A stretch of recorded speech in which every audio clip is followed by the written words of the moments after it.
Parents in a Colorado community are outraged this morning after a massive high school sexting scandal. District officials in Cañon City say they've discovered a large number of nude photos on the students' phones. The DA says that hundreds of students, male and female, could be charged with felony child pornography. Carter Evans is at Cañon City High School. That's southwest of Colorado Springs. Carter, good morning.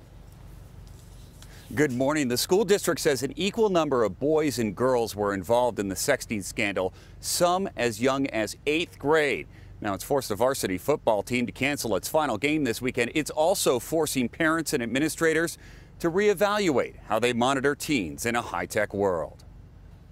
At an emergency meeting, concerned parents learned that hundreds of students at Cañon City High may be involved in collecting and sharing naked pictures of themselves and others on their cell phones, like trading baseball cards. It was flooring to us on how many photos that we were finding.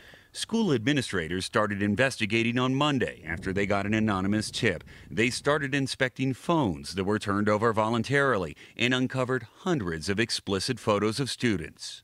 The decision was made based on what we saw to call the police, and at that point you just need to hand over everything you got and let the criminal investigation proceed. At least half of the football team has been implicated in the sexting scandal. As a result, administrators announced the team will forfeit its final game of the season. If we're going to preach character and integrity and doing the right thing when nobody's looking, we just can't step on the field and compete, represent our school and our community with that. Investigators say the teens hid pictures using secretive apps that mask their true purpose, like this one that looks like a calculator, not a photo album. The city of Cañon City is any town USA. It's going on everywhere.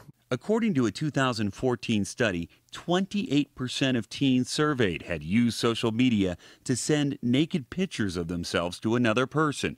60% have been asked for a naked photo. I think it's important that parents and students understand that the mere possession of these materials does constitute an ongoing crime. Misty Vernetti's son is on the football team, but says he wasn't involved. Some of the things that the DA mentioned in there are pretty scary. They are scary.